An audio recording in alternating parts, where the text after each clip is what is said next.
cristiana.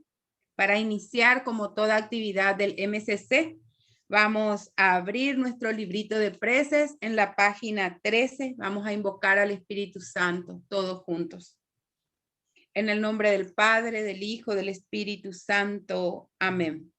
Ven, Espíritu Santo, llena los corazones de tus fieles y enciende en ellos el fuego de tu amor. Envía tu Espíritu para darnos nueva vida. Y se renovará la faz de la tierra. Dios, que iluminaste los corazones de tus fieles con las luces del Espíritu Santo, concédenos saborear las cosas rectas según ese tu Espíritu y gozar para siempre de sus consolaciones. Por Cristo nuestro Señor. Amén. María, Madre de la Divina Gracia, ruega por nosotros. San Pablo Apóstol, ruega por nosotros. Sagrado Corazón de Jesús, en vos confío. La oración por la paz. Señor, haz de nosotros un instrumento de tu paz, que donde haya odio, pongamos amor, donde haya ofensa, pongamos perdón, donde haya discordia, pongamos armonía, donde haya error, pongamos verdad, donde haya duda, pongamos fe, donde haya desesperación, pongamos esperanza, donde haya tinieblas, pongamos luz, donde haya tristeza, pongamos alegría. Que no busquemos tanto ser consolados como consolar, ser comprendidos como comprender, ser amados como amar, porque dando se recibe, olvidando se encuentra, perdonando se es perdonado, muriendo se resucita a la vida. Amén. En el nombre del Padre, del Hijo, del Espíritu Santo. Amén. Hermanos, hoy tenemos invitados. Agradecemos la presencia y el acompañamiento del presidente del secretariado arquidiocesano, nuestro hermano Carlos Torres, a los miembros del comité ejecutivo del secretariado arquidiocesano, a los miembros de las coordinaciones. Y esta noche también, como un movimiento eclesial que somos, tenemos la presencia, he visto que está el padre Arildo José Ferrari, está el padre Amancio Osuna, tenemos como invitada a la licenciada Carolina Cuenca. Ella es asesora en temas de vida, familia y educación integral, docente en antropología y ética, trabaja en el diario Última Hora desde hace 21 años, es coordinadora del departamento educativo y comentarista del diario. Agradecemos a todo el mundo cursillista, está con nosotros el vocal centro, nuestro hermano Cristian Achucarro. Agradecemos a los cursillistas del Paraguay, del mundo que nos siguen a través de nuestra página de Facebook, MCC Paraguay, Arquidiócesis. Agradecemos a todos por su presencia. Esta noche vamos a escuchar a un conocedor de la materia, ¿verdad? No quiero leer todo el currículum del doctor Esteban Kriskovich porque Ipucueterei no nos va a dar el tiempo. Vamos a escuchar más el currículum que el tema que queremos escuchar, ¿verdad? No hace falta.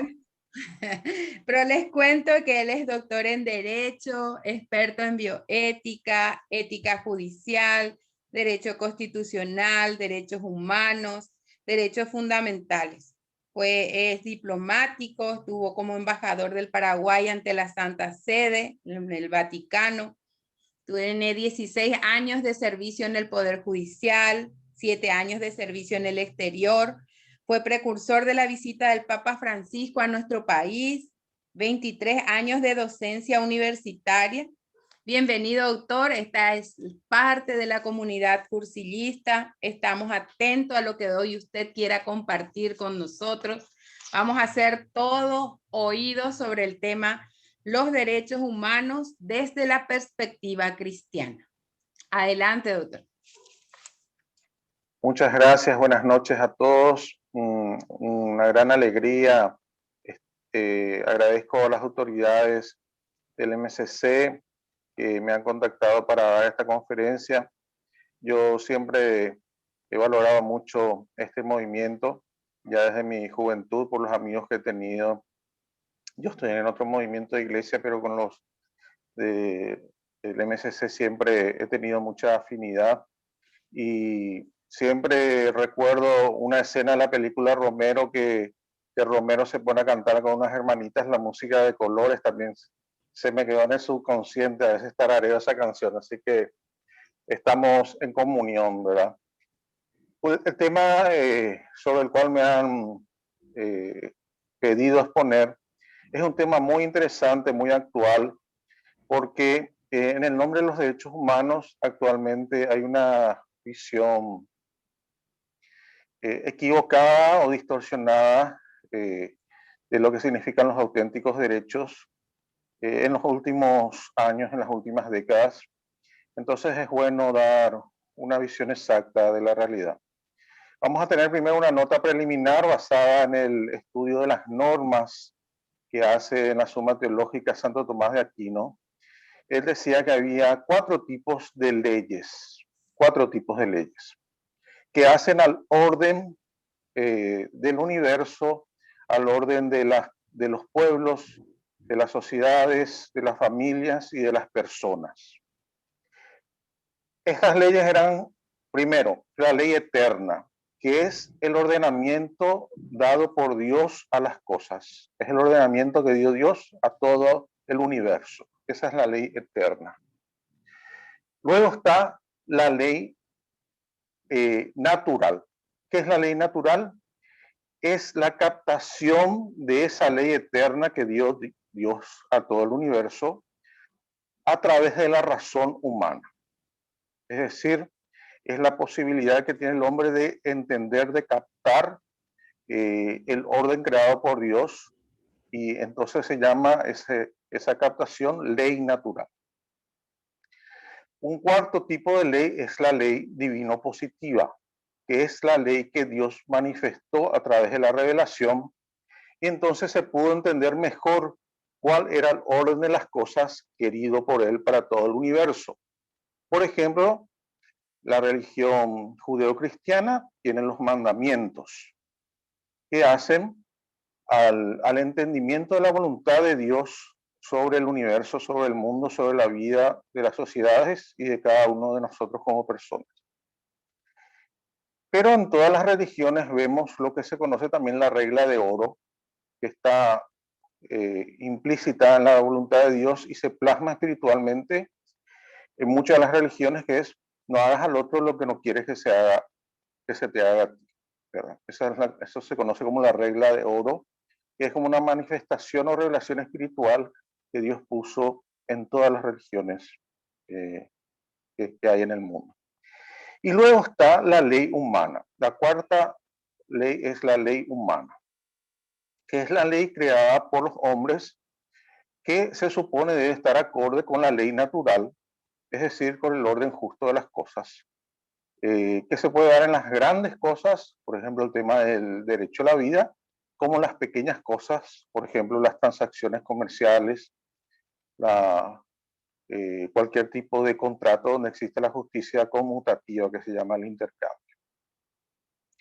Y por eso podemos decir también que existe una ley que puede ser a veces injusta, que es la ley creada por los hombres, que no es acorde con la justicia querida por Dios, ni con la justicia natural que los hombres captaron como justo. Entonces eso es una ley injusta. Y cuando las leyes son injustas, no estamos obligados a obedecerlas, porque muchas veces son leyes totalitarias que tienen un aspecto formal de ley, pero hacen injusticias. Por ejemplo, por eso puede existir la objeción de conciencia en materia por ejemplo, los médicos para no realizar un aborto, los farmacéuticos para no vender la píldora al día después, etc. Porque va en contra de la conciencia, porque ellos, si bien pueden hacer un acto de justicia legal creada por los hombres, intrínsecamente esas leyes son injustas, entonces uno no está realizando la justicia, sino una injusticia. Eso entonces como nota preliminar para entender frases como la que dijo Jesucristo: dad al César lo que es del César y a Dios lo que es de Dios. Porque cometer una injusticia porque diga una ley humana no es hacer la justicia, porque la justicia muchas veces se entiende por el orden mismo creado por Dios, y que nosotros, usando bien nuestro razonamiento, nos damos cuenta de lo justo y de lo injusto, de lo bueno y de lo malo, que se aplica a todo tipo de legislación. Las normas creadas por los hombres no pueden atribuirse, por ejemplo, facultades como quitar la vida a una persona, porque es un don sagrado de Dios. Eso como algo preliminar para entender lo que vamos a abordar ahora. Un poco de historia de derechos humanos. Muchas veces se resalta la creación de los derechos humanos citando una fecha que es 1789, con la Declaración de los Derechos del Hombre y del Ciudadano que se dio en la Revolución Francesa. Pero esa es una visión equivocada. Cualquier historiador del derecho puede decirlo, porque ¿qué fue esa declaración? Fue una trasegación. Lafayette estaba en 1776 en Estados Unidos cuando se produjo la Declaración de la Independencia, y entonces llevó la Declaración de Virginia del 12 de junio de 1776 a la Revolución Francesa 13 años después, y la tradujo. Entonces, podríamos citar la Declaración de Virginia del 12 de junio de 1776 como una fuente de los derechos humanos. Pero lo que pasa es que esa declaración del 12 de junio de 1776, creada por George Mason, que sí era un gran pensador, pero era también cristiano, él era bautista. Fue una declaración que luego motivó la independencia americana el 4 de julio, pero se basaba sobre todo en el Bill of Rights, o sea, la Declaración de Derechos que hicieron en 1689 el Parlamento inglés para reconocer la autoridad del rey Jacobo II contra Guillermo de Orange.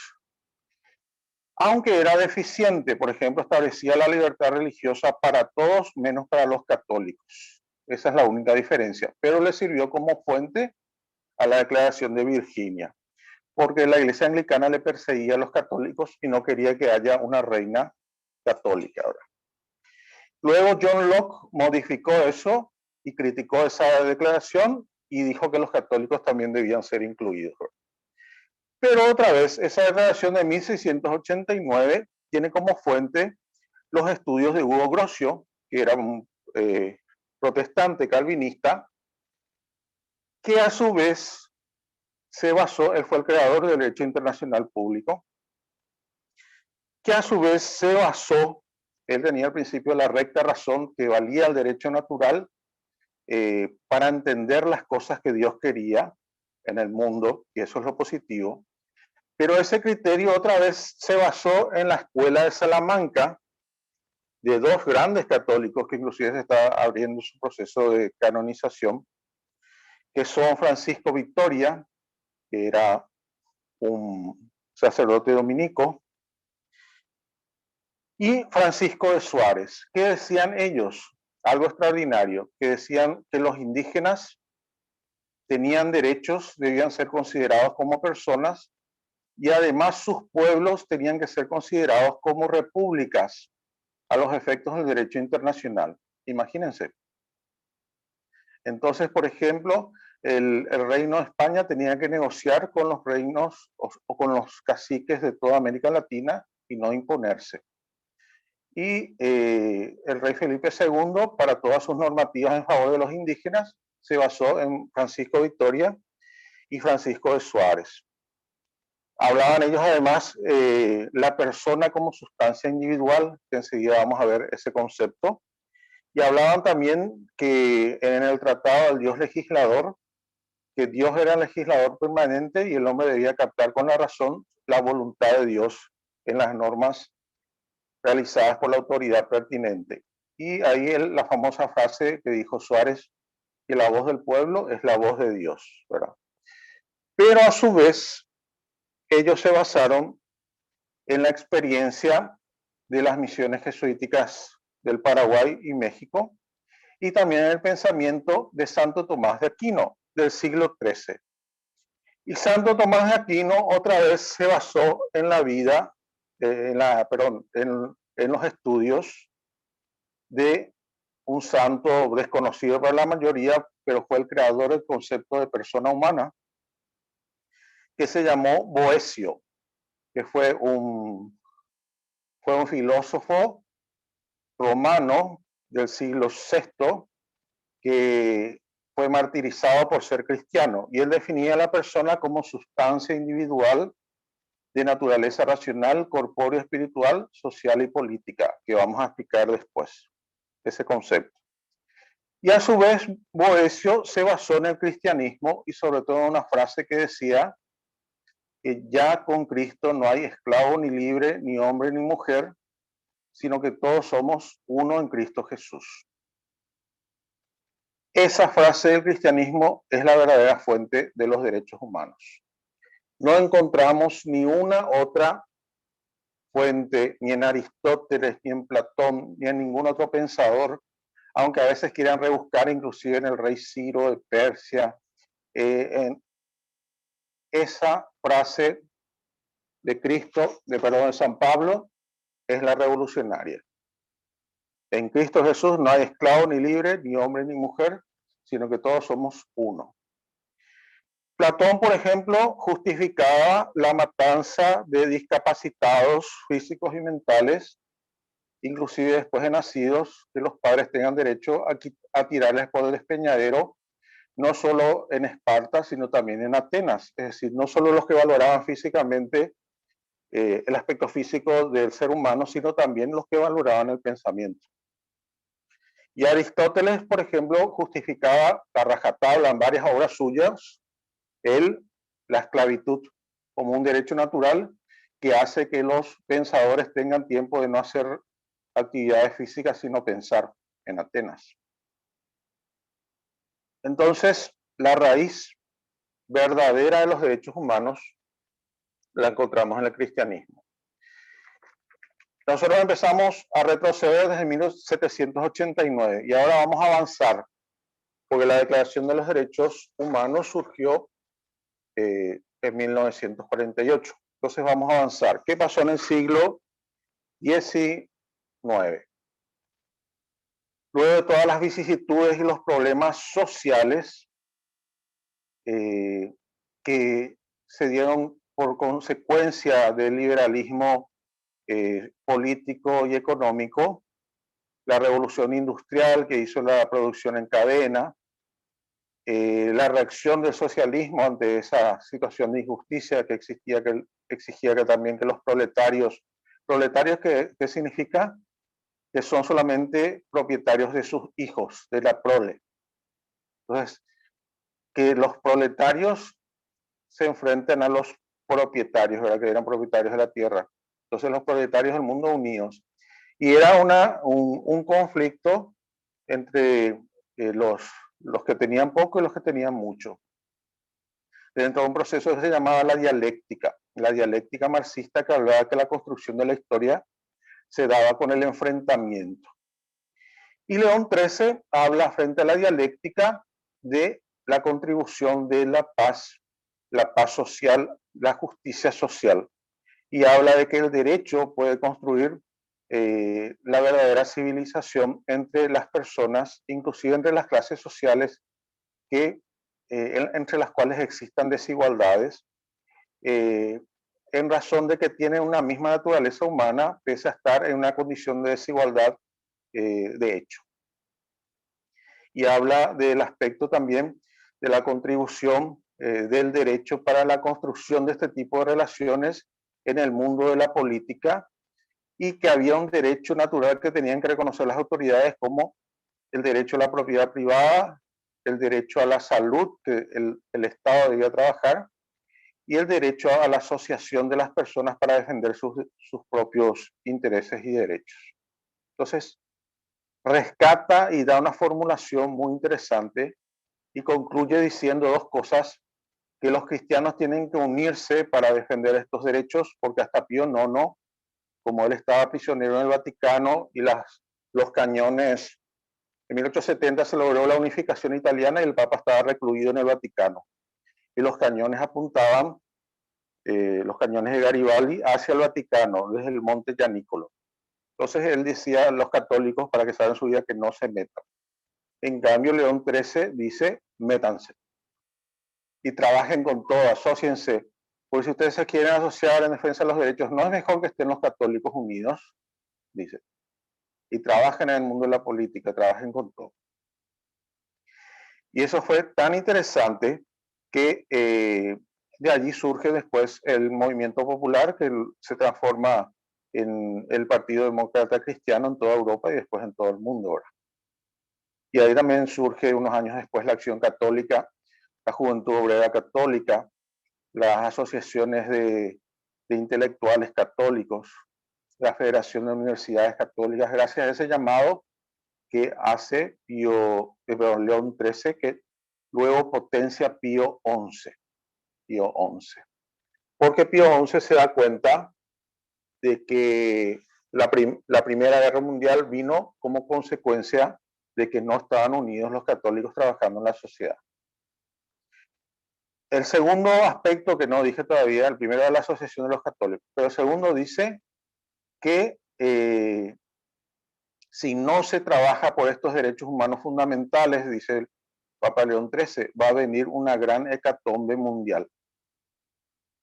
Si no se respetan los derechos laborales y todos estos derechos que citamos. Y ocurrió con la Primera Guerra Mundial.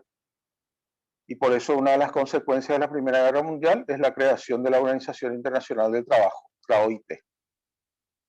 Para que nos demos cuenta que algo que al parecer que es pequeño, como un trabajo que realiza una persona, una familia, puede causar una revolución mundial. Porque la persona humana pertenece a una familia y si hay un montón de personas afectadas, están afectadas muchas familias y la suma de esos problemas laborales puede llevar a una hecatombe nacional o mundial como el que hubo en la Primera Guerra Mundial. Luego, pese a todo lo que habló Pío XI en la 40º año era a los 40 años de la Rerum Novarum, 1891 Rerum Novarum, 1931 la 40º año, y habló de varios temas allí, entre los cuales, por ejemplo, estaba la dictadura internacional del dinero y que se cosificaban las personas a través de las ideologías totalitarias que él ya veía surgir, el nazismo, toda una serie de patriotismos exacerbados, también el fascismo de Mussolini, etcétera, que ya señala en 1931. Ocurre la Segunda Guerra Mundial. La barbarie, los nazis trataban a las personas como cosas, tan cosas que tenían que ser utilizadas hasta sus restos mortales de la forma más productiva posible. Y había manuales de cómo usar hasta el último diente de oro o cómo usar la grasa de las personas para hacer jabones que recorrían todo el mundo. Imagínense la cosificación de la persona humana que existía entonces. Como consecuencia de esa realidad, Pío XII hace un llamado en dos radiomensajes muy importantes de 1941 y 1942, de Pentecostés y de Navidad, y habla del compromiso de los sistemas democráticos para que nunca más vuelva a ocurrir esto y que se respeten los llamados derechos humanos. Y en 1945 se creó la ONU, y en 1948 presidía la ONU Eleanor Roosevelt, fue la esposa de Franklin Delano Roosevelt. Era su prima lejana, por eso tiene el apellido, no por ser su esposa. Ella también se llamaba el apellido soltera Roosevelt. Y ella era una persona episcopaliana que tenía muchas raíces religiosas, pero era una persona feminista radical de entonces, que en sí defendía, por ejemplo, ciertos valores como la defensa de la mujer trabajadora, pero también de la ama de casa, y defendía también muchos valores universales de los derechos humanos. Ella, al presidir la Comisión de los Derechos Humanos de la ONU, la primera comisión, le convoca a dos grandes pensadores, uno Jacques Maritain, que es uno de los más grandes filósofos cristianos del siglo XX, él era neotomista, o sea, un pensador que seguía a Tomás de Aquino, pero actualizado al siglo XX. Y luego René Cassin, que era un jurista judío y era perteneciente también a la masonería. De allí surge la bandera.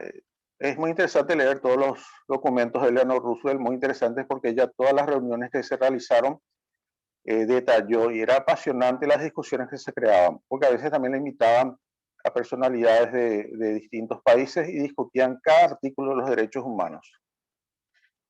Pero la bandera de toda la discusión la llevó Jacques Maritain. Jacques Maritain. Eso se puede leer en la declaración, en los diarios de Eleanor Roosevelt, aunque la propaganda liberal o masónica quiera atribuirle demasiado a René Cassin. René Cassin recogió y le dio la forma jurídica. Eso sí, porque él era el jurista. Pero el que dio el contenido fue Jacques Maritain. Jacques Maritain, como filósofo, dio toda la sustancia y René Cassin le dio la forma jurídica. Lastimosamente, como siempre, a veces los cristianos, los católicos, no valoramos lo bueno de grandes personajes de nuestra historia, en cambio los otros siempre llevan la bandera. Entonces, de quien más se habla, más que de Maritain, se habla siempre de René Cassin. Pero es bueno leer los diarios de Eleanor Roosevelt, que fue la cabeza. Allí, ¿cuál fue la victoria? La protección internacional de los derechos humanos. Que el antecedente son los tribunales de Nuremberg, que ya las leyes, ¿cuál era el problema? No se le podía juzgar a los nazis por algo que ellos habían hecho bien, en el sentido que ellos habían cumplido todas las leyes nazis. Entonces, ¿cómo se le va a condenar por haber cumplido bien las leyes nazis? Se le debía dar una medalla, decían ellos. Y hay un famoso caso de Eichmann, que él decía, yo nunca hice nada, solamente hice un sistema de división del trabajo. Él era el encargado de llevar a la gente a los campos de concentración. Y él decía, yo le encargaba a un grupo de personas que le recoja a la gente de las plazas. Después otra gente le llevaba al ferrocarril. Después otra gente conducía los trenes y les llevaba a destino. Otra gente les bajaba. Otra gente le llevaba a sus celdas, diríamos. Y otra gente le llevaba a las cámaras de la muerte, etc. Entonces, en todo caso, que se le juzgue a estos últimos que le mataron, pero no a todo el proceso. Y los tribunales de Nuremberg, dijimos, sostuvieron algo muy interesante que ya decía Tomás de Aquino. Hay un sistema de cooperación al mal que implica una responsabilidad también.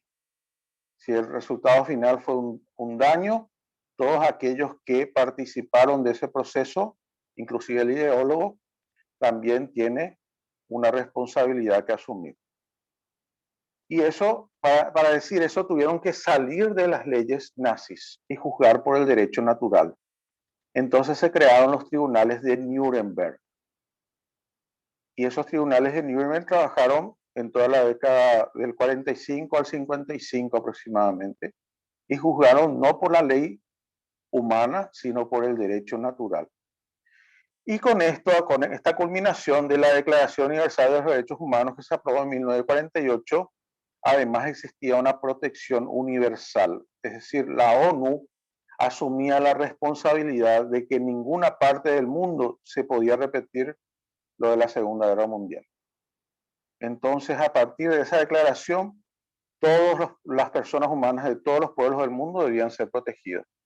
Que vale la pena leer esta Declaración de los Derechos Humanos porque, les digo, un gran cristiano, un gran filósofo como Jacques Maritain fue el ideólogo.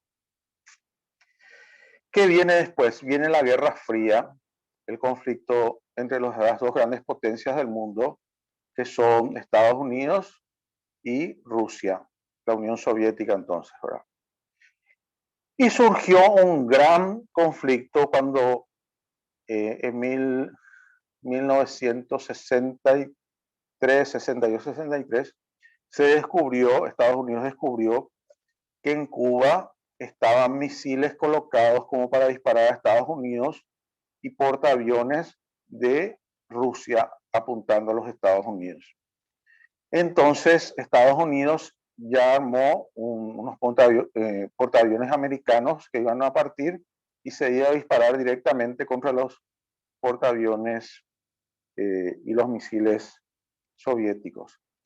Ya estaba la alerta roja de ambos países y se iba a realizar inclusive un ataque nuclear por ambas partes a los respectivos países. Ese momento de situación tan crítica fue solucionado gracias al Papa Juan XXIII. Juan XXIII, que le conocía a Kennedy y que le conocía a la familia de Nikita Khrushchev, que era el presidente de Rusia. John F. Kennedy era presidente de Estados Unidos y Nikita Khrushchev en Rusia, que le había recibido a su hija y le había dado un rosario para que también le entregue a Nikita.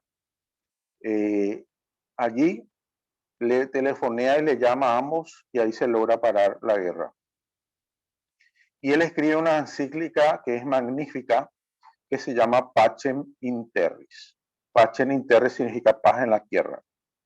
¿Y por qué es tan importante esta encíclica para nuestro tema? Porque en esta encíclica el Papa enumera y hace su propia carta magnífica sobre los derechos humanos. Vale la pena leer y vale la pena conocer. Y es la primera encíclica que está dirigida a todos los hombres de buena voluntad y no solamente a los católicos. Y él decía que los derechos humanos se fundamentan en la verdad, la medida siempre es la justicia, la fuerza impulsora es la caridad y el clima donde deben siempre existir es la libertad. Y hablaba sobre todo que se debía respetar los derechos humanos. Quiero resaltar nomás esto otra vez. El fundamento entonces es la verdad, la medida, la justicia, la fuerza impulsora, la caridad y el clima donde debe crecer la libertad. Y él allí habla sobre todo que los derechos humanos son los que provocan en un clima de justicia la paz en el mundo. Y él dice que los auténticos derechos humanos se basan en el respeto de la dignidad humana. ¿Y qué es la dignidad humana? Dentro del concepto de Santo Tomás Aquino, que ya dijo Boecio, pero yo voy a rescatar, decía que es toda sustancia individual de naturaleza racional, corpóreo, espiritual, social y política. Todos los aspectos allí juegan un valor. Sustancia individual de naturaleza racional, corpóreo, espiritual, social y política. Y voy a resaltar sobre todo substancia. ¿Qué significa substancia? Substancia es lo opuesto a accidente. La sustancia hace que una cosa sea sujeto de derechos, de contraer derechos y adquirir obligaciones. Es decir, tiene una capacidad de gozar derechos. Las cosas no son sustancia. Las cosas son accidentales. Pueden existir, no existir, variar. Y los accidentes son los adjetivos de las personas. Pero entonces, aquí lo que se valora en el concepto de persona es la sustancia, no los accidentes. No importa entonces que sea blanco, negro, amarillo. No importa que la persona humana entonces sea rica, pobre. No importa que sea sana, enferma, nacida por nacer, hombre, mujer, niño, anciano. La dignidad humana siempre va a ser la misma. Todo lo demás es accidental. Puede existir o no existir. Puede ser parte de un proceso, por ejemplo, la edad, o no. La enfermedad también puede existir o no existir. Pero siempre uno tiene la misma dignidad. No es que se transforma en cosa. Desde el primer instante de la existencia humana, uno es persona hasta el último instante. Nunca uno pierde la cualidad. Por ejemplo, a veces se quiere manipular y al embrión no considerar persona sino cosa. Y entonces, por ejemplo, se eliminó hace una década aproximadamente más de 600.000 embriones en Londres porque para hacer la fecundación in vitro se tiene que quitar varios embriones. Varios embriones se tienen varios óvulos que fecundar y transformar en embriones, y eso se congela. Y como habían tantos congelados, se quiso eliminar y así la justicia dijo. Es decir, se eliminaron 600.000 personas humanas porque se consideraron a ellas como cosas. ¿A ustedes les gustaría que, por ejemplo, digan que los paraguayos no son personas? O que digan, por ejemplo, que los del movimiento Cursillos de Cristiandad no son personas. ¿A ustedes les gustaría que digan, por ejemplo, que las paraguayas que tienen el pelo negro, por ejemplo, no son personas? No. Entonces, todos esos son accidentes. Y la sustancia siempre que es lo que hace a la persona. Y dentro de la sustancia, otra vez, la naturaleza individual. Es decir, individuo significa que no puede dividirse. No se puede decir, por ejemplo, que tal o cual aspecto de la persona voy a respetar, pero no este. Es decir, yo voy a respetar solo el aspecto psicológico, pero no el físico. Yo voy a respetar solamente el aspecto intelectual. Yo voy a respetar solo el aspecto familiar, pero no social ni político. Entonces a algunos se les da ciertos derechos y a otros no. No. Entonces eso es, la sustancia es individual. Y en ese aspecto también vale la pena caracterizar lo que es la dignidad humana. Hay dos tipos de dignidades humanas. Una es la dignidad ontológica. Ontológica. Ontos significa ser. La dignidad humana ontológica implica algo inherente que recibe toda persona humana desde el momento de la concepción y la tiene hasta el momento de la muerte. Es decir, una dignidad inconmensurable, inalienable, no puede venderse, no puede reducirse, es irreductible también, no puede reducirse esa dignidad. Es algo implícito en la propia existencia humana, que nosotros como religiosos podemos decir porque Dios le creó de forma sagrada a cada individuo de la especie humana. Pero hay otro tipo de dignidad que es la dignidad deontológica. Y la dignidad deontológica es conforme con el libre albedrío, conforme con las condiciones que fueron dadas para que esa persona pueda desarrollar su dignidad deontológica según la voluntad de Dios o según aquello a la cual fue llamado en su propia vocación, ¿verdad? O no. Y esa dignidad deontológica a veces uno toma por las decisiones asumidas o tomadas en la vida. Uno opta a veces tomar, por ejemplo, un aspecto delincuencial en lugar de un aspecto laboral como fuente de ingresos, ¿verdad? Uno a veces toma cierto tipo de actitudes corruptas en lugar de una actitud honesta, y eso va en contra de la dignidad humana, además de afectar dignidades de otras personas, ¿verdad? Y a veces también es condicionada a injusticias propias de la condición social de la vida, ¿verdad? Eso, por ejemplo, trabajaba muy bien Don Bosco. Él le sacaba de la condición de pecado social o de injusticia social a niños, a jóvenes, a adultos que estaban en condiciones miserables que para vivir a veces le hacían tomar una actitud de, por ejemplo, prostituirse para ganarse la vida o dedicarse al robo o tener que trabajar 20 horas al día y dormir inclusive en su lugar de trabajo. Y todo ese tipo de situaciones, él cambió, ¿verdad? Entonces, esa es la actitud de promoción humana. La deontología, entonces, uno puede denigrar su dignidad humana o puede promover su dignidad humana. Y nosotros también podemos denigrar la dignidad humana de los otros o podemos promover la dignidad humana de los otros. Y estamos llamados a eso, decía Juan 23 también, hacia nuestro prójimo. ¿Verdad? Por eso decía él con otros papas también, que la construcción social o política, la contribución social o política que podamos hacer, todos los hombres de buena voluntad, también los cristianos, por una promoción humana de todos los miembros de una sociedad, es un llamado serio que tenemos que tener en cuenta.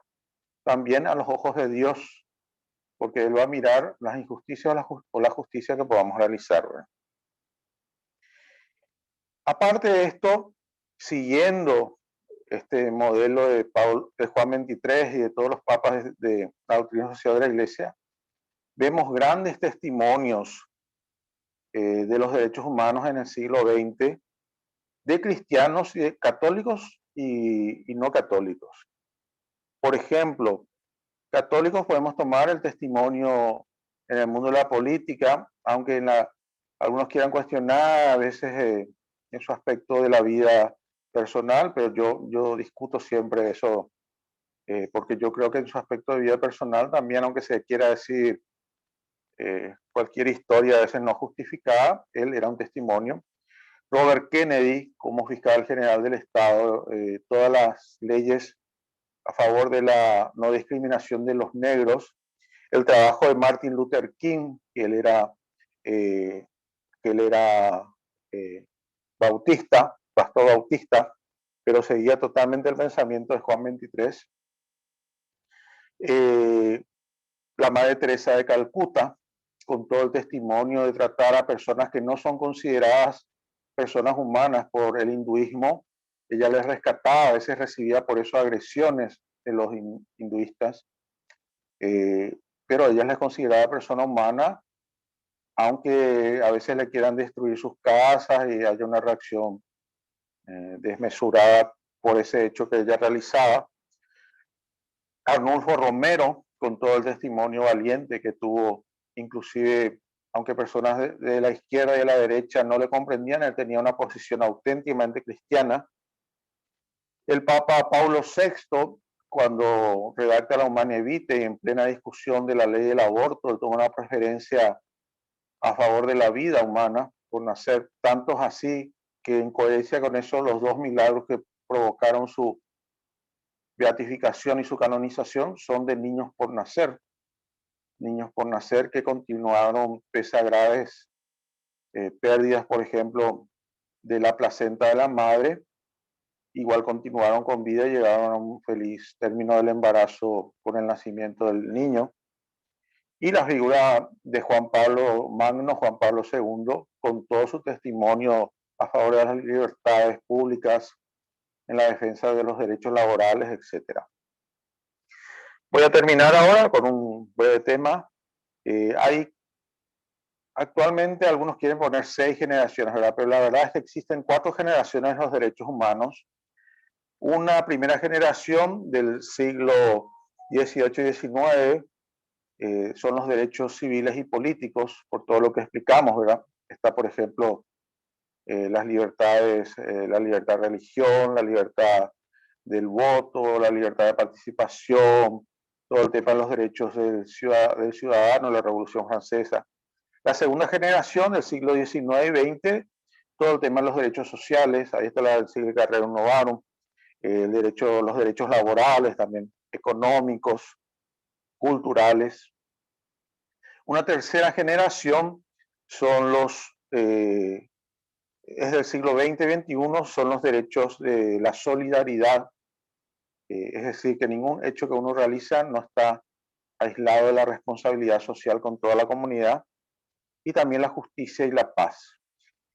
Y algunos hablan del cuarto tipo de generación de derechos, que por ejemplo serían, en el aspecto positivo ponen la bioética, pero yo entiendo que la bioética está en los de primera generación por ser el derecho a la vida, el primero de los derechos. Pero aquí algunos ponen para mezclar con otros nuevos derechos. Y allí hablan, por ejemplo, del derecho al aborto, del derecho al matrimonio igualitario, de los derechos de los animales, del cambio de sexo, del tema de género, etcétera, ¿verdad? Por eso hasta ahora se discute sobre la existencia y algunos hablan inclusive de una quinta generación que son los derechos de las personas, entre comillas, personas que van a tener identidad futura, algunos le llaman, que son los robots. Pero, como le dije, nosotros, si somos serios, reconocemos tres tipos de generaciones de derechos.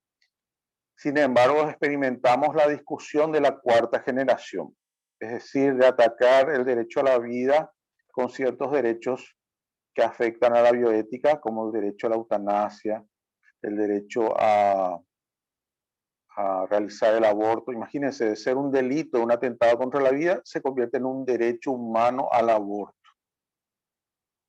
Imagínense la trastocación que se da en este tipo de supuesta nueva generación. Y se cambia el concepto de sexo por el concepto de género, abriendo la posibilidad a que cualquier decisión sobre el sexo, algunos dicen que hay más de 100 tipos de opciones, puede ser considerada como válida. Y ese es el ámbito del relativismo que ahora estamos viviendo, que puede sintetizarse en una frase muy famosa de un pensador. En el relativismo todo vale igual. Y si todo vale igual, ya nada tiene valor. Porque si un billete de 2.000 guaraníes es igual a un billete de $100, ya ese billete de $100 no va a valer. Entonces, no todo es igual, no todo es igual. Nosotros tenemos que tener una escala de valores acorde con la naturaleza de cada una de las discusiones en juego y de las realidades. Por eso es que algunos hablan que de los derechos humanos de formar parte de un reconocimiento de ese orden natural, el derecho natural, ahora se quieren forzar, por lo que decía un poco Nietzsche y algunos juristas también, por la voluntad de sentido, es decir, por la presión. Lo que importa es la presión política para conseguir ciertas cosas, como la Argentina, la ley del aborto, y que esa victoria de los grupos sociales y políticos tomen como bandera una ley que esa ley después pueda manipular a su antojo. Es decir, justificar, por ejemplo, una ley del aborto y eso tomar como una victoria. Y eso no puede ser el derecho. Eso no puede ser el derecho. El derecho siempre tiene que ser un instrumento de justicia. O si no, se comete un abuso de derecho. Esto es lo que yo quería decirles y espero que haya sido en cierta manera claro y haya servido mi exposición para tomar unas pautas de reflexión y de discernimiento, cada uno en la realidad concreta que le toca vivir, ¿verdad? O como movimiento en sí, ustedes. Sé que hay también algunos participantes de otros movimientos y otras, inclusive gente también que no es de la iglesia, pero yo creo que esta reflexión es muy actual en nuestros tiempos modernos, que en el discurso se habla inclusive también de un nuevo orden que a veces no se entiende muy claramente qué es, ¿verdad? El nuevo orden debe ser también para los cristianos un orden conforme con la voluntad de Dios ordenada para la felicidad de nuestro universo, de nuestro mundo, de todos los pueblos y de cada una de las personas, inclusive también las que sufren y las más necesitadas. Bueno, muchas gracias. Estoy a disposición para cualquier pregunta, a disposición de ustedes. Muchas gracias, doctor. Un tema bastante interesante. Muchas gracias por todo lo que nos transmitió, ¿verdad? Apreciamos mucho su conocimiento, la forma de transmitirnos esa historia sobre los derechos humanos que muy pocos conocen, ¿verdad? Y por sobre todas las cosas agradecemos su tiempo para estar con nosotros en esta noche, ¿verdad? Y antes de que las personas, yo sé que muchas quieren a lo mejor hacerle preguntas, pero antes de entrar en eso queremos distendernos un poquitito con una música de nuestro movimiento para que la gente vaya pensando qué le va a preguntar al doctor ante tan magistral charla, ¿verdad? Estamos contigo, Diego. Muy bien, muy bien, muchas gracias. Antes de continuar con la musiquita, voy a poner un ratito en silencio. Apagarnos. Antes de continuar con la musiquita, les quiero recordar, hay consultas que nos están llegando, en los comentarios del Facebook están muy participativos los hermanos, agradeciendo al doctor por la charla que está bastante interesante. Nos están enviando saludos de toda la arquidiócesis, de otras diócesis del Paraguay. También nos llegó a través de los compartidos a diferentes páginas del Organismo Mundial Cursillo de Cristiandad y demás. Nos están llegando saludos desde Guatemala, Venezuela, de Estados Unidos también. Así que hay hermanos que están consultando que esta charla, si esta charla va a continuar vigente, ¿verdad? Por un lado, en nuestra página de Facebook va a estar grabado propiamente dicho así tal cual, y mañana vamos a subir también a nuestra página, a nuestro perfil de YouTube, que pueden suscribirse, que es MCC Paraguay Arquidiócesis. Entran a YouTube y van a suscribirse ahí y les va a aparecer todos nuestros videos también. Y mañana vamos a alzar enteramente nuevamente para que puedan volver a repasar. Antes de ahora de preguntas y respuestas, una musiquita y luego avanzamos. 2 minutitos.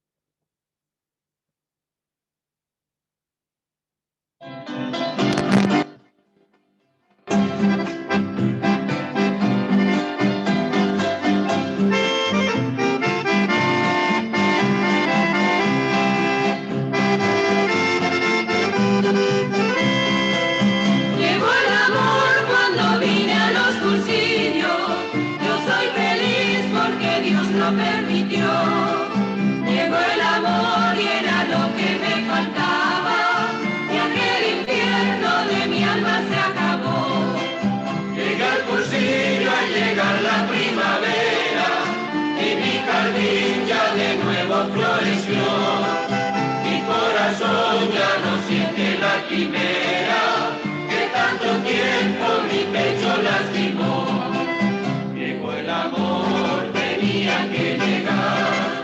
Soy cursillista y tengo que cantar. La la la la la la la la la la la la. Llegó el amor, llegó el amor, llegó el amor.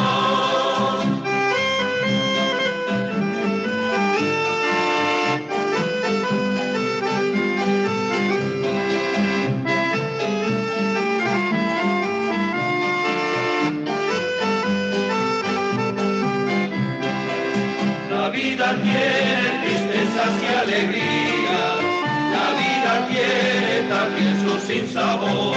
Cuando nos falta se va la luz del día, y el alma queda sin vida y sin calor. Muy bien. Aurelia, continuamos. Sí, mis hermanos, hoy día todos somos presos de este tiempo en estas redes, ¿verdad? Por ello, aunque todos queremos, yo quiero hacer muchas preguntas, encima yo soy muy ñenga tú, pero vamos a hacer 2 o 3 hermanos nomás. Yo creo que por ahí, Diego, vos tenés más quienes están pidiendo hacer una resonancia o alguna consulta al doctor. Sí, está el hermano Adalberto por la diócesis de la Fuerza Armada y Policía Nacional. Por favor, si puedes activar tu micrófono. Muy buenas noches, hermanos. Sí, adelante. De Colores, ¿me escuchan? Colores. Sí, adelante. De Colores. Sí, muy buenas noches, doctor. Fue muy fructífero esta charla, para mí más bien clase, porque yo soy un neonato del derecho y quería nomás para graficar mejor, transportarme un poco totalmente cómo se va iniciando, especialmente de la época romano, del derecho romano, ¿verdad? Que en el año 1470 a.C. están definidos 4 tipos de clases sociales, que estaban los patricios, los plebeyos, los esclavos y los extranjeros. Sabemos bien, el único que tenía derecho eran los patricios. Los plebeyos eran los que tenían que estar a nivel de esclavos y los esclavos eran que no tenían derechos, o sea, no eran personas, eran tratados como cosas. Eso es lo que quería resaltar y destacar un poco y cómo cae el Imperio Romano justamente con el cristianismo, buscando la igualdad ante todo, separando esos niveles de privilegios, que todos los ciudadanos sean iguales, buscando la paz, la armonía, el entendimiento y la distribución de la riqueza. Eso es lo que yo quería agregar más. Yo sé que no es una clase, pero para poder ubicarnos todos los hermanos, cuál fue la evolución de cómo fue introduciéndose el cristianismo y cómo fue que conquistó al mundo el cristianismo y cómo fue que cayó el Imperio Romano. Con el cristianismo fue que cayó el Imperio Romano. Y quería nomás también destacar de la ley del aborto. Estaba notando que la ley del aborto para mí es una violación a la ley natural y a la ley positiva. Por suerte, nuestra Constitución Nacional está protegiendo a la vida, porque hasta hoy en día nuestra Constitución dice sí a la vida, o sea que nosotros vamos a seguir protegiendo y defendiendo la vida.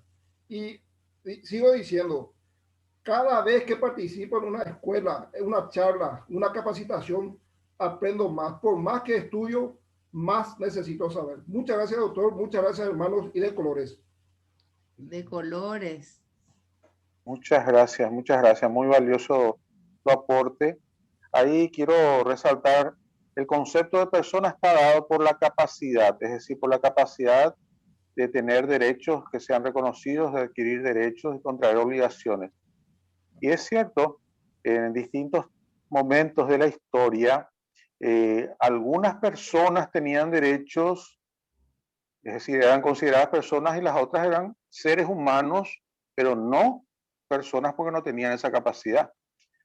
Y hasta ahora, el sistema de castas de la India o cualquier sistema injusto que a las personas humildes considere cosas, o las personas por nacer considere cosas, o a los ancianos muriéndose considere cosas, tiene ese mismo criterio, ¿verdad? Y no me estoy refiriendo solo a actitudes de hecho, sino en el mismo derecho. Es decir, en el derecho de sociedades democráticas a veces se viola este principio del respeto a la persona humana, a todas las personas humanas, desde el momento de su existencia hasta el último instante de la vida. Eso es muy, muy interesante. Muchas gracias. Tenemos a Aurelia. Tenemos a nuestra invitada especial, Carolina Cuenca. ¿Si puedes activar, por favor, tu micrófono? Sí. Bueno, yo no pedí la palabra, pero aprovecho, Diego, para agradecerle al doctor Esteban. Surgen muchas preguntas sobre los pseudo derechos, sobre todo, ¿verdad? Porque hoy se habla, por ejemplo, a mí me interesa también el tema niñez. Se habla también hoy, por ejemplo, de la autonomía progresiva como un elemento del derecho, tratando de dar una especie, no sé si digo bien en términos legales, pero una especie de personería, hacer los sujetos de derecho a los niños como independientes de sus padres y más bien dependientes del Estado y de sus asesores. Y esto genera una serie de conflictos para quienes estamos, por ejemplo, en educación, y confiamos en la familia como institución básica y anterior al Estado. Entonces, sí, por ahí puede también hablar brevemente de ese tema de la autonomía progresiva, que aparentemente es respetar a los niños, pero parece también que detrás hay una manipulación lingüística. Sí, muchas gracias. De hecho, nuestra legislación actual y desde siempre nuestro sistema jurídico paraguayo, los niños desde el momento de la concepción son personas hasta que alcanzan la mayoría de edad. Y se respetan dos categorías, niño y adolescente, ¿verdad? solamente ese es el marco legal vigente. ¿Y cómo actúan los niños y adolescentes? A través de sus representantes legales, porque no tienen capacidad plena de hecho, pero sí de derecho. Desde el momento de la concepción hasta la emancipación o la adultez, ellos pueden recibir derechos, contraer obligaciones, todo. Hasta hay derechos especiales, pueden recibir herencias, etcétera. En el derecho romano ya se consideraba eso, y si había conflicto con los padres porque le querían matar para no recibir una herencia, allí estaba el curador del vientre, el curator ventris, que igual le protegía a la persona por nacer, por si los padres no le querían proteger. Imagínense, siempre el derecho ha sido sabio. Lo mismo yo puedo decir del derecho argentino, era un derecho riquísimo, protectorio de la persona humana, de la familia, y ahora rescato por eso esa frase, la voluntad de sentido, es decir, la lucha por el derecho, que decía también otro autor, Savigny, hace que uno se mueva para que exista un tipo de derecho. Y lastimosamente el derecho que está vigente en muchos países y un poco también a nivel internacional es contrario al derecho natural. Como una afirmación de un nuevo tipo de pensamiento que lastimosamente a veces es injusto. Pero nosotros tenemos que, con nuestra voluntad, luchar para que existan también leyes justas, positivas para nuestra sociedad. Por esa voluntad de sentido en el sentido contrario.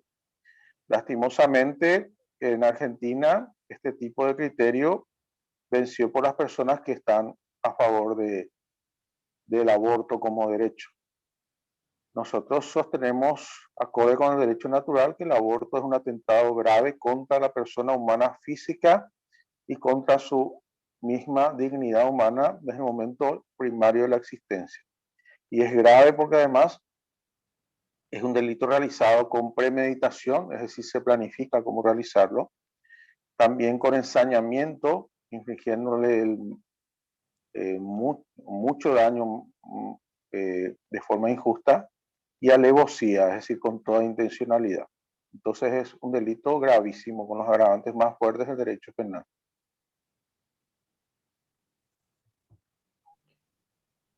Muy bien, vamos con... Quisiera hacer un mensaje que me llegó aquí de parte del Monseñor Gabriel, que felicita por la excelente exposición por parte del doctor Esteban, el tema muy interesante y actual, y nos saluda desde Fuerte Olimpo, Alto Paraguay, desde el Vicariato Apostólico del Chaco Paraguayo. Un cordial saludo. Gracias por haber estado también presente. Está también, tenemos uno más para consulta u opinión al hermano Elvio Segovia Chaparro, el dirigente de la Zonal 1 Asunción. Elvio, si puedes activar tu micrófono, por favor. Bueno, muy buenas noches. Saludos a todas y a todos, especialmente a Esteban. Un gusto, como siempre, saludarle. Y hoy justamente estaba atendiendo bastante el aspecto histórico que él reflejó muy claramente. Y en ese sentido me parece sumamente alentador que se pueda compartir este tipo de conocimientos como el de Esteban, porque algo que yo personalmente siempre debato en algunos ámbitos es que en realidad no es que hablamos de derechos humanos liberales, sino que en realidad en el trasfondo de todo esto lo que hay son derechos naturales católicos, porque esa es la fuente realmente de todo esto que se está promoviendo.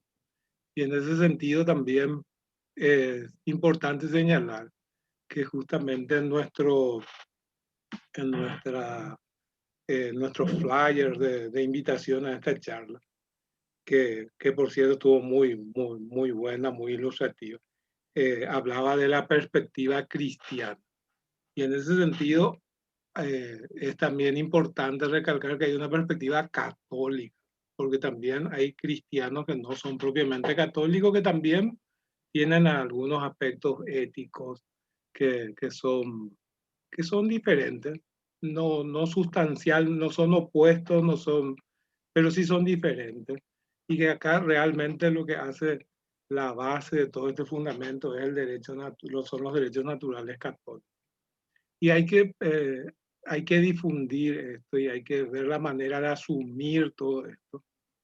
En ese sentido, lo que a mí me gustaría es, porque nosotros hablamos mucho dentro de la escuela de formación del movimiento, del tema de que el próximo año tenemos el año del laico, dentro de lo que es el calendario de la Conferencia Episcopal Paraguaya.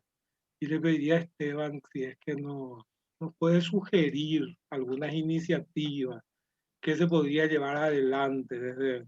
Nosotros propiamente no somos un movimiento estrictamente laico, somos un movimiento eclesial porque también hay sacerdotes, religiosas, religiosos, pero sí altamente mayoritario laico, y queremos promover, aparte también más adelante tratar de comprometerle a Esteban que nos hable de la doctrina social de la Iglesia y del principio de subsidiariedad, que también es lo que realmente da fundamento a todo lo que hoy se conoce como los programas sociales, las políticas sociales, que también fue propuesta de la Iglesia Católica.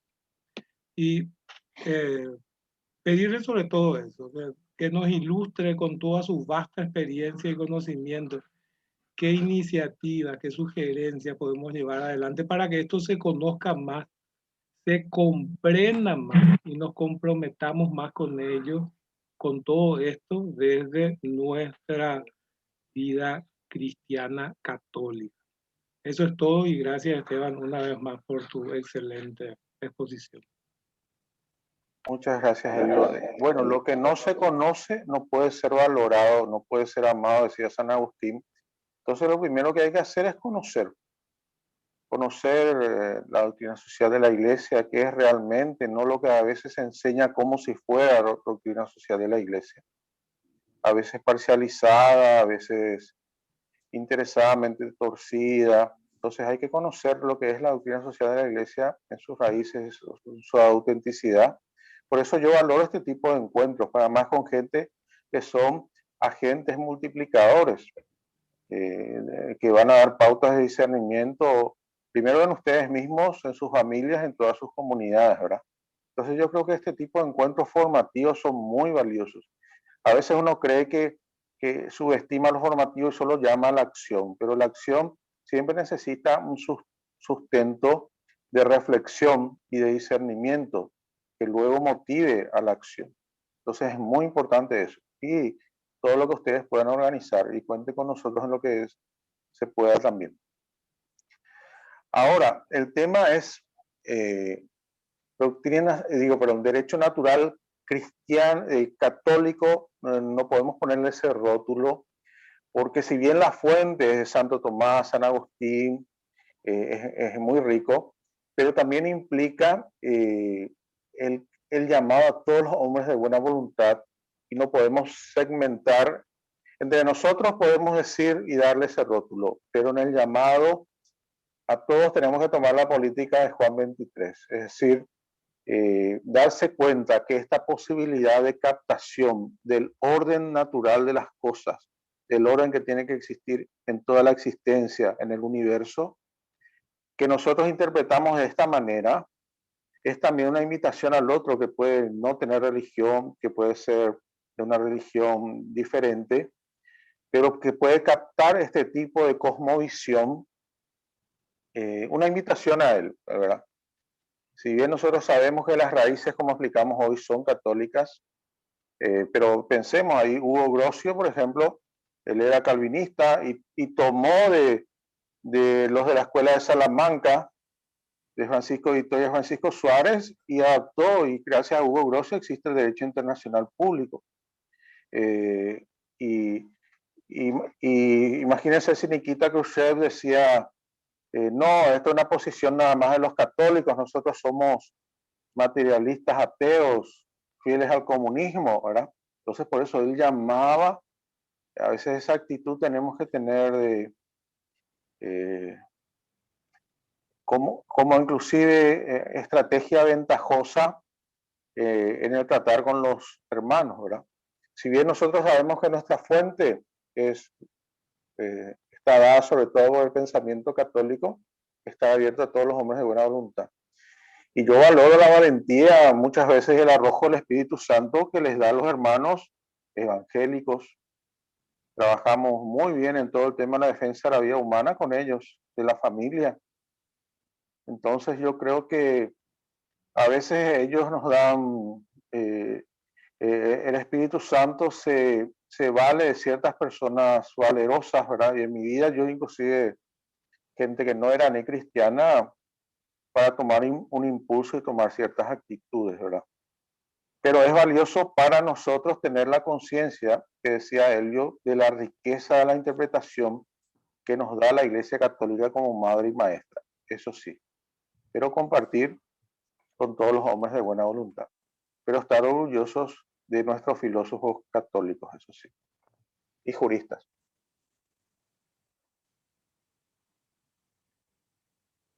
Perfecto. Una vez más, muchas gracias.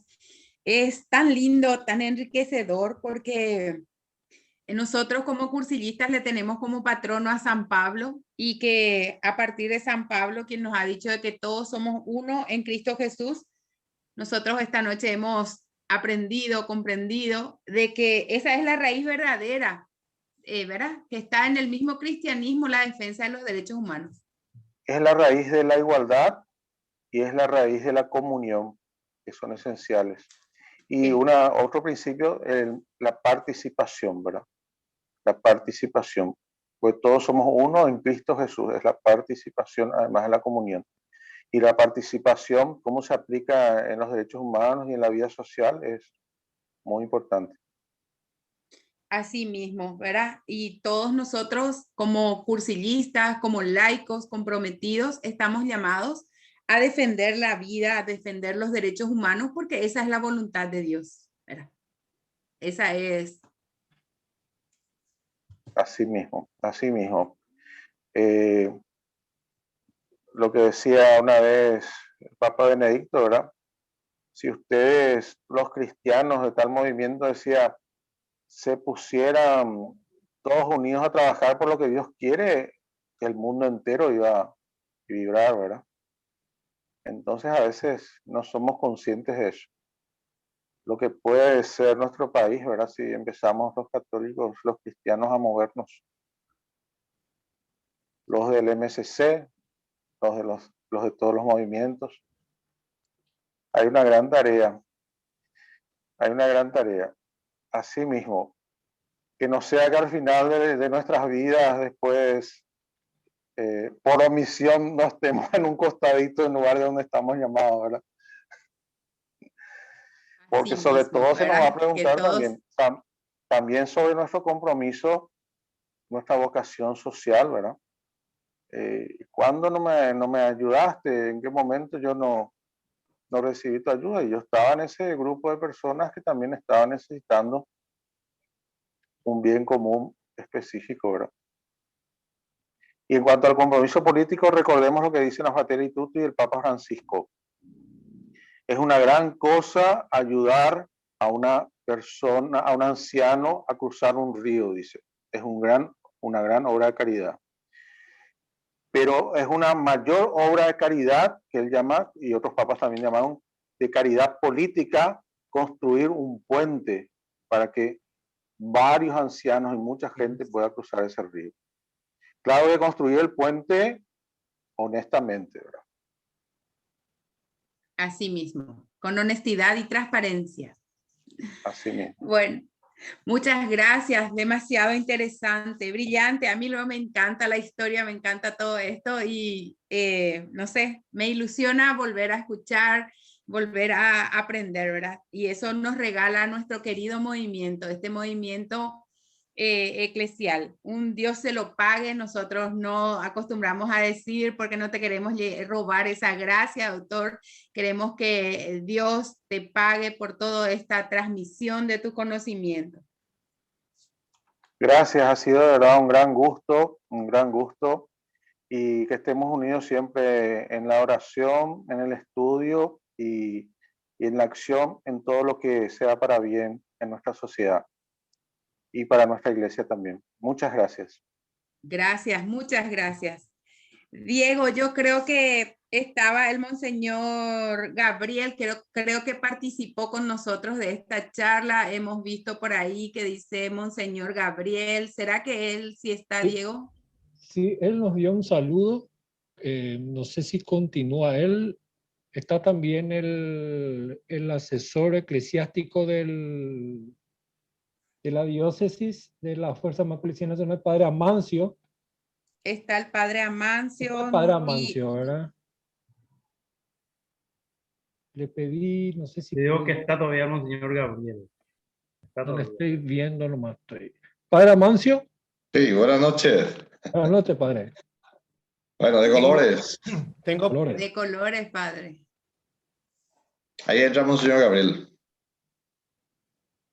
sí, buenas noches. Estoy con problema de conexión. Estamos aquí a 750 kilómetros al lado del Pantanal brasilero paraguayo y comprenderán, pero quise estar presente porque conozco la calidad del doctor Esteban cuando fue embajador en los Estados Unidos, una excelente persona, profesional como él, y no me quise perder esta conferencia y valió la pena, sobre todo por la iluminación y la forma de presentarlo en formas claras, estos cinco generaciones del derecho humano que me parece fenomenal para dar a conocer y a nuestra gente.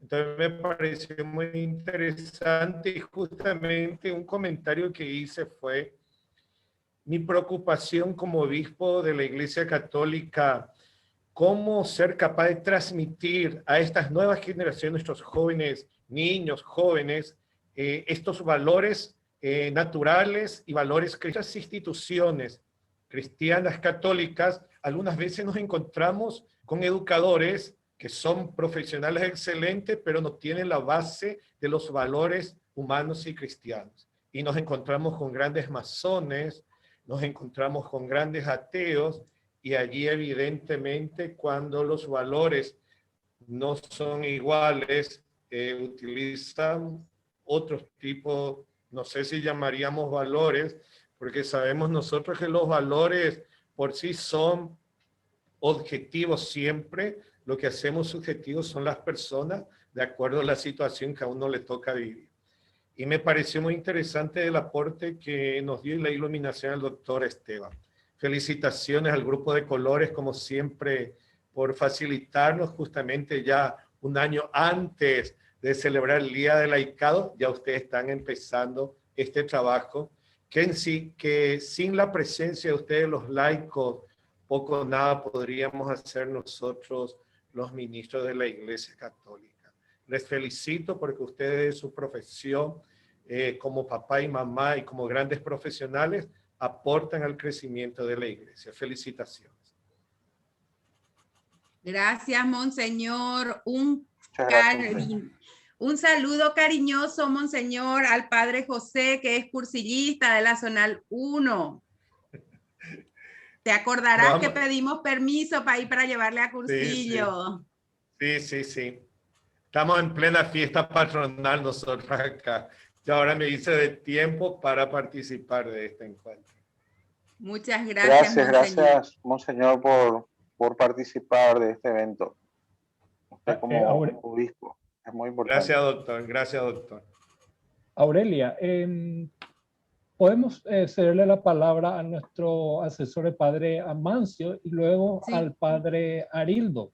Y de paso agradecerle al padre Amancio por toda la gestión realizada para tener la presencia hoy del profesor doctor Esteban en esta charla súper magistral, y lo están agradeciendo todos también desde nuestra página de Facebook. Entonces vamos con el padre Amancio, asesor de la Fuerza Armada y Policía Nacional, y luego padre Arildo, para finalizar.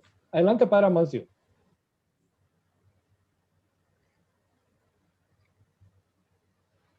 Su micrófono. Su micrófono, país. Disculpe.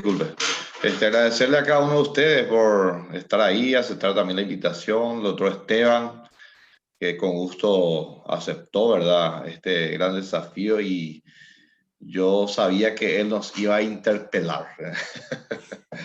Así que gracias, doctor, por estar con nosotros, por acompañarnos y por formarnos. Siempre vamos a necesitar tu ayuda. Así que nada más, pasamos el micrófono al padre Arildo. Gracias. De colores. De colores, padre. Colores. Padre Arildo. Buenas noches de colores. Colores. Muchas gracias, Colores. doctor Esteban. Me hizo recordar teología, filosofía, historia de la iglesia, doctrina social de la iglesia y así por delante. Pero estaba pensando una frase de Jesús que dice: yo vine para que todos tengan vida y tengan la vida en plenitud. Y para nosotros, justamente los cursilistas, usted mismo dijo en el final, ¿no?, que nuestra misión, el estudio y la oración y la acción, ¿no? Nosotros como cursilistas, nuestra misión justamente es llevar a nuestros hermanos a tener una vida digna. Y para eso tenemos que conocer las leyes, conocer también la teología, filosofía y conocer los derechos del ser humano. Muchas veces nos olvidamos que tenemos derechos, pero no sabemos cuál de ellos. Pero lo más importante es el derecho a la vida. Y ayudar a nuestros hermanos a tener justamente una vida digna, una vida buena. Eso siempre con el Señor. Pero todos, no solamente los católicos, todos los seres humanos tienen derecho a la vida. Me encantó la charla. Me hizo también como el padre Amancio, me repeló mucho, me hizo cuestionar muchas cosas. Y bueno, vamos a trabajar por el reino de Dios. Muchas gracias y felicito al secretariado arquidiocesano por esta iniciativa de traer esos temas para nosotros, que a veces no queremos estudiar, no queremos involucrarnos, porque tampoco no es fácil trabajar con eso, pero vale la pena, vale la pena. Muchas gracias y bendiciones a todos. Muchas gracias, padre Amancio. Muchas gracias, padre Arildo. Yo creo que una buena tarea para todos después de este encuentro puede ser conocer la Pax in Terris de Juan 23, que es un documento fácil de leer y magnífico, y verdaderamente formativo, intelectual y espiritualmente. Y es de fácil acceso, gratuito en internet. Busquen Pax in Terris, Juan 23, y van a encontrar la riqueza de ese documento. Verdaderamente vale la pena. En la tierra. Perfecto. Estamos contigo, Diego. Ahí llega una propuesta para nuestro retiro virtual. Sí, también, padre. Y bueno, el documento que nos están mencionando, vamos a levantarlo mañana también a nuestra página web del secretariado y para compartir también con los hermanos y para que puedan descargarlo también. Muy bien, pues vamos a aprovechar, padre Arilo, su presencia para que nos dé la bendición final. Le comento al doctor Esteban, el padre Arildo José Ferrari, él es nuestro asesor eclesiástico del Secretariado Arquidiocesano de la Santísima Asunción por el Movimiento Cursillo de Cristiandad. Entonces, y Arildo, el que siempre nos tira la oreja, a veces nos portamos mal, después nos alineamos toditos otra vez, nos vamos como todo cursillista. También está el padre Amancio, que siempre nos acompaña, él como asesor de la diócesis de la Fuerza Armada y Policía Nacional. Así que somos muy bendecidos también aquí en la arquidiócesis con contar con ellos como asesores también aquí. Padre Arildo. Gracias, Diego, gracias. Pero teniendo un obispo con nosotros, yo ahí soy un monaguillo, entonces pasamos la palabra al monseñor. No, todos tenemos el sacerdocio común de los fieles. El sacerdocio común de los fieles. Así mismo. Ese es lo primordial, el bautismo. Gracias, monseñor Gabriel. Fuerza. El Señor esté con ustedes. Y con tu espíritu. Que descienda sobre nosotros de manera muy especial por nuestro doctor Esteban, por su misión, y que siempre esté al servicio de la iglesia, de los hermanos. La bendición de Dios Todopoderoso, del Padre, del Hijo y del Espíritu Santo, Amén. Amén. Amén. Amén. De colores. De Colores. colores. De colores. Viva Muchas el gracias, doctor. Esteban. Muchas gracias a Gracias, todos por doctor. participar. Gracias, Gracias, doctor. monseñor. Por la Gusto. sabiduría. Monseñor. Gracias, monseñor. Muchas Chao, gracias. chao. Nos vemos. Gracias a todos. Gracias. Diego, puedes poner de colores después para que escuche el doctor Esteban.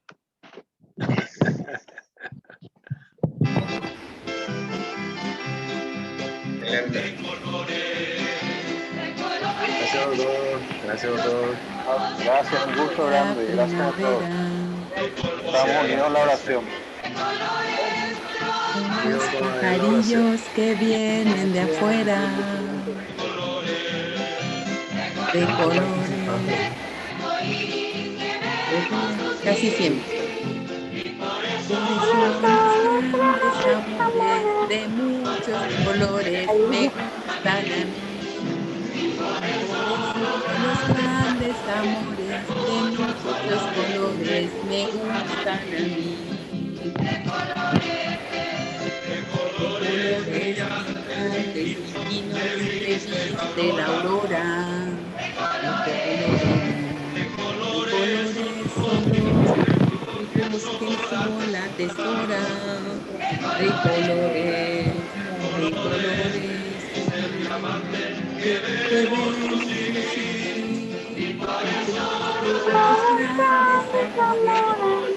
los colores me gustan a mí.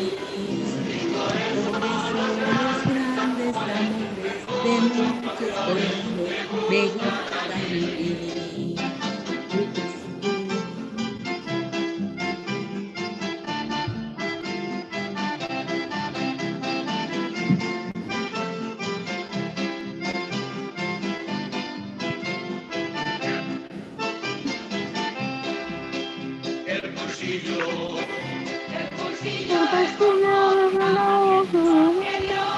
Dios nos envía el cursillo.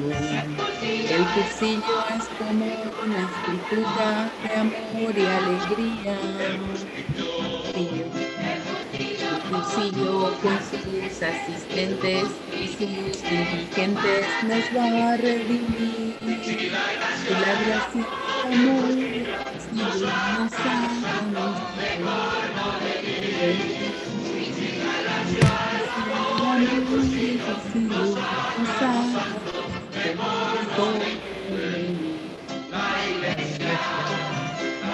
La iglesia es el cuerpo de Cristo que vive en la historia de la iglesia.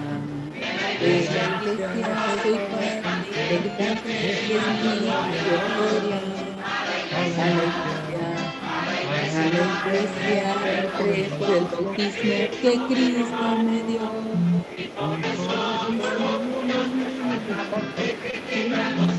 Santa, la iglesia se exalta y grita en voz alta. La iglesia soy yo. Muy bien.